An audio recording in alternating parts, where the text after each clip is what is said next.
Hi folks, Croy here. What we're going to do in this video, in fact what we're going to do in this series of videos is go right back to basics. If you have already completed the scenarios, you are already happy with flight assist on and off, and you understand pitch, yaw, roll, mouse, keyboard, gamepad, flight stick, whatever, this is not for you. These videos are for people who are currently struggling and are getting in a little bit of a tiz. And you see some folk on the forums just finding it just a little bit overwhelming. Now, here's my background. I am not a flight sim expert. I do not play a lot of flight games. I play Minecraft, I play first-person shooters, I play puzzle games, adventure games, zombie survival games, MMOs. Flight games are not my thing. So I'm not going to talk technical at you because everything that I've learned about this has been from Elite, and I hope that's okay for a background. Now, having a look at the options, you'll see quickly what my current controls are, and this is created so that I can use flight assist off almost entirely, and I've spent a lot of time tweaking this and getting it just so. I'm going to clear it, I'm going to wipe it, and I'm going to start right back at the very basics, and we're going to just take it slowly. Should also say that I'll break it up into some segments as well, so you're not having to watch massive videos. I'm going to clear all my customizations there, and I'm going to remake them and show you what the effects are. Okay, so I'm going back to default keyboard and mouse. This should be exactly the same defaults that you get when you first start up the Elite Dangerous Alpha. Can't make any promises, but this is what I am led to believe. So this is the very basic defaults, all of everything. And using a keyboard and mouse. I don't have a flight stick, I don't have Xbox controllers or anything like that. I'm just using a keyboard and a mouse, albeit quite a nice keyboard and quite a nice mouse, but you know, that's just it. There you go. What do you need for the kind of games I normally play? Maybe Santa Claus will be nice and bring me an X55 whenever they're available. Okay, so this is me right back at the beginning, and I'm going to go in. The first point to make is don't get concerned about these scenarios. If you're struggling with flight, forget about the missions. What we're going to be looking at is flying, and only flying. We're not going to be looking at shooting yet. If you can't actually control your craft, then you ain't going to be getting shooting anything, so we just need to make sure that you're okay. So what's all this sort of stuff? Pitch, roll, vertical thrust, lateral thrust access. Yeah, I'll explain this. If you're already familiar with flight sims and such, then you're already way ahead of me in understanding the technical stuff. But what I'm going to do, hopefully, is just show you how to transfer that into Elite Dangerous. Okay, so wow, immediately, bang, what's going on? This is Elite Dangerous. I tweaked the mouse a subtle amount, and already I'm in some crazy spin. This is madness, right? I want to stop that, so I'm going to have to correct that roll because I'm getting a bit nauseous. And now I'm like, what's going on? I'm right. Phew, finally I've stopped. That genuinely, it wasn't me mucking about. That was just me tapping the mouse a little bit, and you can see exactly what happens. You can't go anywhere. So just now, keep your hands off your keyboard, keep your hands off your mouse. Don't accelerate. Don't do anything. Just if you've already nudged it forward or whatever, stop, start again, and just keep your hands off the mouse when you restart, okay? So don't, or it's almost impossible to do that. Yeah, there we go. Keep your hands off while it's loading, and I'll go through a couple of things that'll help you just resolve that craziness that kicked off there, okay? So we're reloading. Okay, now, so close that, single click, and yeah, even then it's starting you off right. So, first of all, if you get caught in a downward spin, in the default settings, you have to just move your cursor up so that wee triangle in the centre vanishes and you slowly come to a halt. If you happen to be spinning off like this, you should see your yellow arrow on the right hand side. Just bring it into the middle, into that white, into that yellow centre there, and you should slowly come to a halt. You might still be spinning ever so slightly, and then just tap it. Right. So let's just look at that again. You're spinning up, bring the arrow down and down until it disappears and you come up. If you're spinning this way, then just bring it into the right. If you're kind of going off on a whole massive diagonal thing, just bring the cursor into the middle. Now you've stopped. Keep your hands off your keyboard just now. Press escape. What we're going to do is have a quick look at some of the options in the control. Now, I am using keyboard and mouse, so if you're using a flight stick, you're going to have to transfer some of what I'm saying into that particular controller, or likewise with an Xbox controller or some other gamepad. Go into controls. The first thing you're going to want to change, especially on keyboard and mouse, is for learning, and bear in mind this is for absolute beginners here, we're going to change it to relative pitch and roll. And notice as well, it then becomes a custom preset, which is great. I mean, we only have one custom preset just now. Hopefully in the future we'll be able to have, you know, multiple custom presets. Anyway, if you're using a mouse, let's just slide the sensitivity all the way down. And make sure that yaw into roll is off. I'll show you why that's necessary in just a minute. The rest of the stuff at the moment, all this thing up here, we're going to leave that just now, but we are going to be looking at dead zones in a minute, and I'll show you why for keyboard and mouse, and probably for flight sticks and controllers it also can be quite useful to have dead zones set up. So we apply that, we go back into the game, and that's just pressing escape there, and we now see that we're still stationary, which is good, and I'll move the mouse up, and you see now that, okay, I know it's slow. I mean, it's massively slow. I'm having to track the mouse up, the key, bring it back, mouse up the pad, stop, bring it back, lift it, bring it back. No, that's just a little bit insane. But what I'm trying to do here is illustrate that there is options to control how much you are rotating. If you compare that to the very, very start of this video where I was spinning round with the slightest touch after clicking the button, then you can see now we've gone completely the opposite way, and I'm really actually struggling to even rotate it, roll it 360 degrees. I have to kind of, you know, track the mouse and lift it up and bring it back, and I've got a reasonably sized mouse mat there. Anyway, so this is what's happening, and I'm like, okay, that's too much. Let's quickly, and you're going to get used to this going back into the options, because you're going to have to be able to use what I'm showing you now to set it the way you like it and the way that you want and prefer the controls to be. It might not be exactly like it is, but here we go. I'm going to up the mouse sensitivity just a little bit, so that's more or less where it was, a little bit higher perhaps than default. Apply that, back into game, escape, escape, escape, back into game. So now I can see I've got a little bit of roll. I've got a little bit of roll there, but I'm not having to move my mouse anywhere near as much as I was. And I've got up, pitch down, pitch up with a little bit of roll in there. But yeah, you know what? That's probably okay. I'm not moving forward. I'm not trying to spin round asteroids using Newtonian flight physics. I'm just sitting here in a wee quiet scenario with the gas canisters and myself and a few asteroids and the wonderful planet, which you can't get to, by the way. And there is just spinning. So there we go. What have we mastered so far? We've got control of the ship. We're not spinning wildly. We're not rolling around like we're tumbling down a grassy slope. It's just in your hand with that is up and down. Now, the other thing that I quite like to do, just to make it even more controllable using a mouse and a keyboard, but equally I've heard people say the same things for flight sticks and controllers, is dead zones.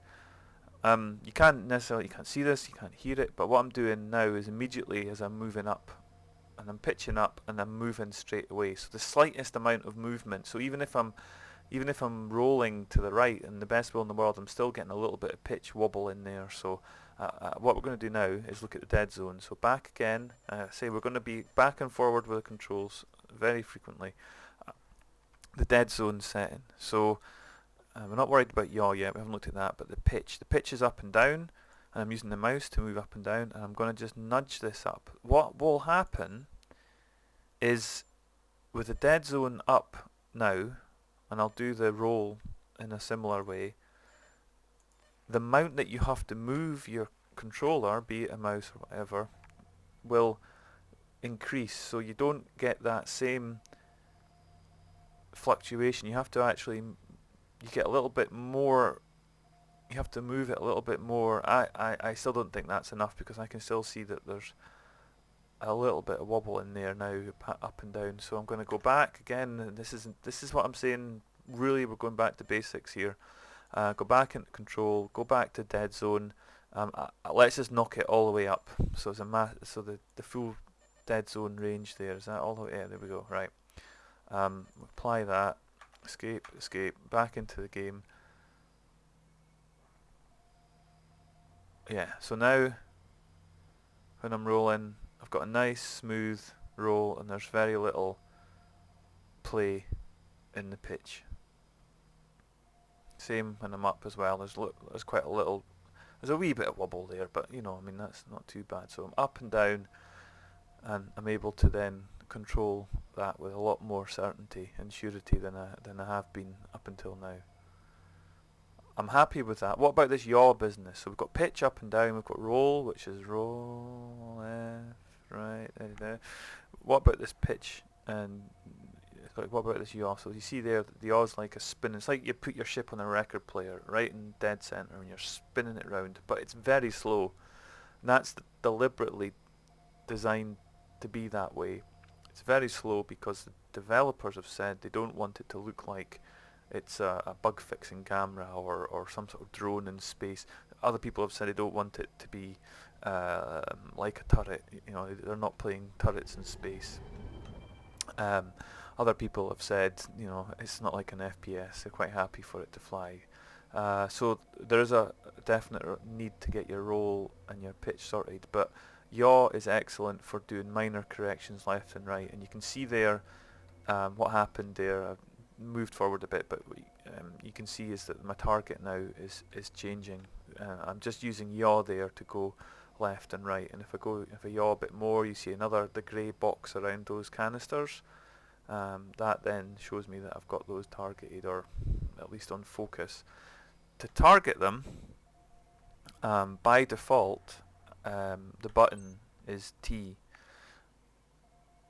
So if I'm gonna just, again, I'm not really gonna move or anything, I'm just gonna stay forward. So pressing T allows me to target what's in front. Slightly annoyingly, the reticule, the grey box, when you target something, actually changes to the next target, so it kind of just trails a bit into that. Now that I find a little bit annoying, and you can live with it, you get used to it, but when you're looking at it at this kind of detail, and you can see that happen. So T, targets. We're good. We're not moving forward, we're not trying to rotate, we're just going to shoot these things sitting here in a stationary position. So right click on the mouse in this instance brings up cannons, and then you can use your left mouse button or whatever your primary fire button is to just let loose some of the rounds. And what happened there, the target crosshair filled in, which means that you've got a clear shot, and you can see the difference there. It goes off. I'll zoom in on this in the video just so you can see it a bit more closely. Yeah, when you get a good position, so I'm rolling to try and get into good position, and then I see I'm a bit low, so I can pitch up, and then the the target crosshair and the reticule around it fills in with this extra colour, and that way you know you've got a good shot. It's not a lock because you know you could quite easily miss, but if they travel away, but these are stationary targets. So left mouse button, boom. So you can see there was an explosion, 1 contact destroyed, 7 canisters remaining. And that's up in the info section on the right there.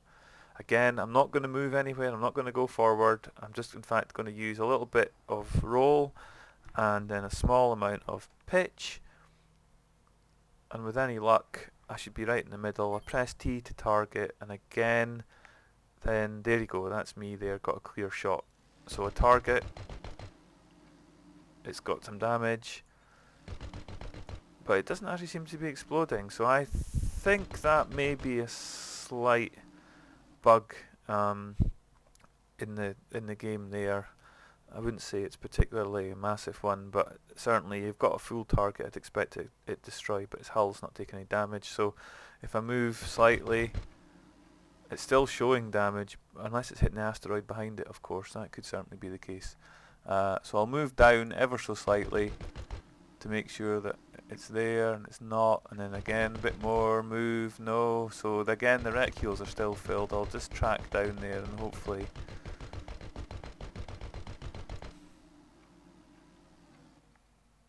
okay, so it looks like I'm hitting something, but it's not actually taking damage, and it's probably the asteroid behind it. But if I zoom in a bit, then I might be able to see better. I'm not entirely sure. And a bit overheat there, that's fine. Right, so that's not working. I'm going to zoom back out. I just pressed 2 by default there to zoom back out.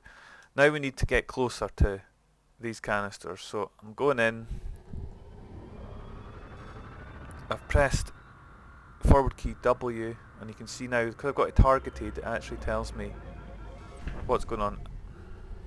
How's that? I actually ran it over. So that's another way. Don't need to worry about targeting when you can actually just crash into the things. So again, I've accelerated and I'm moving. If you've moved away and you've lost sight of the canisters, then you need to look down into the radar system. You'll see that there are grey boxes with arrows, and then they kind of point down into the plane of the scanner. The longer the connection, then between the longer the grey line between the grey box and the scanner bottom is, the higher up it is in comparison to your position. So as I roll, you'll see that they kind of look like they're spinning round. So now, how do I then get back into that? So I'm using my roll, but I can't get that targeted, so I need to use a little bit of yaw just to nudge the ship slightly. So that looks about right. I'm going to target it. It tells me it's about 230 odd meters away. I'm slightly moving forward, or just a wee bit of nudge there. You can set 0 thrust by pressing and holding Z. Doesn't actually seem to do a whole lot, but in theory that's what it should do. So I just nudge my accelerator back down till I come to a relative stop. There we go. That was a couple of presses of S there, just nudging them, so I've come back to a stop. See, it's small movements here, small subtle presses of keys and moves of mice or your controllers, whatever. I've got this in my sights anyway, so now fire up my guns again, and there you go, that was a successful hit. Right, so that's it now. You've hopefully got everything that you need to just get started. You ain't gonna become elite with anything that I've told you there, but if you have been struggling and you've wanted somebody just to slowly kind of explain a few more things, I hope you have found that useful, and if you have, then give me a like, and if you want me to focus similar on this and other missions, I'm quite happy to go through them. more or less at this speed, but building up on what we've done so far. So don't get frustrated with the alpha. Keep calm. Start off with some very simple stuff, like we've seen here. Very small presses of the button. Set up your config so that it's actually restricting the movement until you get more adept at using the various systems, and you'll be clearing these scenarios out in no time. So great. Have fun. Enjoy exploding up some of the canisters, and I'll see you in the next one.